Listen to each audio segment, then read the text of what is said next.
Sons and daughters will prophesy, gender. Old men will dream dreams, young men will see visions, age. Even on my servants, class, both men and women, gender, I will pour out my spirit in those days. And Paul goes down and takes verse 32, okay? Everyone who calls on the name of the Lord will be saved. And Paul says, there is no difference between Jew and Gentile. The same Lord is Lord of all and richly blesses all who call on him. And so Paul takes this passage in Joel and applies it to ethnicity.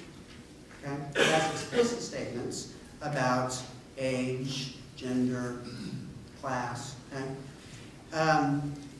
Now, what's interesting is that Luke, and we're probably more familiar with the Joel passage from Luke chapter 2, because we know about Acts 2:38, right? In Acts 2, God's Spirit is poured about on those, okay? And the apostles get up and they speak, and the crowd says, what's going on? And Luke answers as fulfillment of the prophecy. And you get the whole Joel passage quoted there, okay? From 28 through 32. And so it's not surprising later on in the book of Acts when you see, for instance, in chapter 21, female prophets. Because Luke has answered what's going on, what time is it, with Joel 2, which says it's the time that God's promises are being fulfilled. And God's Spirit is being poured out on all people. And your sons and daughters are going to prophesy. And so we're not surprised in Acts 21 when we have Philip's daughters that are prophesying there at Caesarea. Okay? Now, Paul takes that pouring out of the Spirit and expands it further in 1 Corinthians chapter 12. So in 1 Corinthians chapter 12, you read about how the Spirit manifests itself in different ways with different gifts. And verse 7 talks about this happens for the common good. To each is given the manifestation of the Spirit for the common good.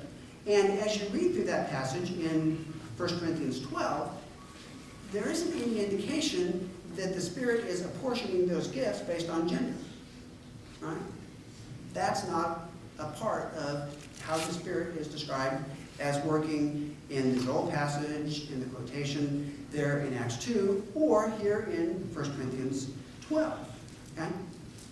So, from the Galatians 3 passage, to the Joel 2 passage, to the Acts 2 passage, to the 1 Corinthians 12 passage, there emerges a picture of the church as a place where God's promises are fulfilled, where God's Spirit is filling everyone, regardless of ethnicity, age, gender, class. And it's a place where that same Spirit gives everyone for the common good of all. And so we have a remarkable group of texts that connect the Spirit's activity, God's promises, the church, our identity, and gender. Okay? And so if we're looking for texts that kind of weigh more, these texts, in my experience, have been texts that weigh more when churches are having conversations about these matters. Now, these aren't the only ones, because it seems obvious to ask, okay, if we're trying to figure out what we should think about gender, why don't we go back to the very beginning? Why don't we go back to creation? And what does creation have to say about what we should understand about gender? And so if you go back to Genesis chapter 1, what you see in verse 26 following is that both male and female are created in God's image. Okay? They have the same identity. They draw their identity from being created in God's image. They're both called Adam. They're both called humanity. There's something different with humanity and the rest of creation, right? There's critters and birds of the air and fowl and things like that, okay? Fish of the sea. And both are charged with ruling over creation. They have the same function. Both are charged with being fruitful. Same function. Both receive a blessing from God in verse 28. Both are given food to eat in verse 29. Both eat the fruit in chapter 3, verse 6. Both have their eyes opened in 3:7. Both know they're naked in 3:7. Both make clothes in 3:7. Both are questioned by God later on in chapter 3, and both receive consequences for their actions. And so for these folks, what emerges is a picture of humanity, and humans find themselves under God, because God is the creator. Okay? They also find themselves over creation, since God has delegated that function of ruling over creation to them. And they find themselves, bless you, equal to one another. Why? Because both male and female are created in God's image, and both are called to serve the same function, exercise rule over creation. And so going back to creation, these elders are saying, hey, it looks like that we have equality. Okay? Now, the question naturally arises, hey, what about chapter 3 and verse 16, which says, he shall rule over you, when it's talking about the consequences of creation there, right? And that's a passage that I guess I would argue hasn't been read very consistently. And let me present why, okay? As you read through those different statements, okay, in chapter 3, 14 through 19, okay, how do you read them? Do you read them as descriptions, telling what will happen, okay? Or do you read them as commands, telling what must happen, okay? So, I will put enmity between you and the woman, said to the serpent, okay? So is it a command saying a woman must never own a snake, be a pet store owner, be a biologist, because God said there's always going to be enmity? Is this a command, or is this more of a description? He, the man, shall bruise your head. Does that mean that a man must never pass by a snake without killing it? That would be a sin, because this is a command. You will have pain in childbearing.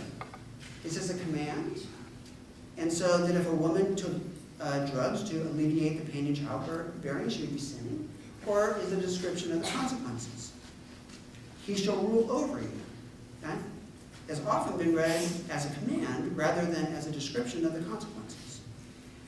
Cursed is the ground. Is that a command? So that if a man attempted to improve the soil through tilling or through adding fertilizer, that would be sin? Or is it a description of the consequences? And you could go on with the other statements. By the sweat of your brow you shall eat bread, thorns and thistles it shall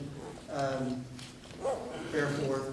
Are those commands or are those descriptions of the consequences? And my experience is that with every single one of them, we read them as descriptions of what's going to happen, with the exception of he shall rule over you, which we read as a command. And for these elders, they're thinking, this doesn't seem real consistent. Okay? Why would we pick this one verse out, okay, and read it differently from the way we read all the other ones in the passage there? Okay? And if it is a description of the consequences, does that make sense? Are there ways in which you look at men ruling over women in society? And you certainly find that in the ways that you find domestic abuse, you find slavery, you find forced prostitution. There are ways in which that works its way out. And so for these folk, it's one, trying to read Scripture consistently, but two, asking, what is more determinative here? Is the cross more determinative, where we're one in Christ Jesus? Or is the curse more determinative? And shouldn't we, in fact, be pushing against the curse, that he shall rule over you? Isn't that something bad that we should be opposing rather than something that we would be supporting? Okay? So, it's not as though they ignore the fall, but the focus really is on creation and the identity of male and female as God created them. Okay? But yes, they do consider that passage in Genesis. And the ones that move in inclusive ways, that's how they're reading the Genesis 3 passage. Okay? Now, other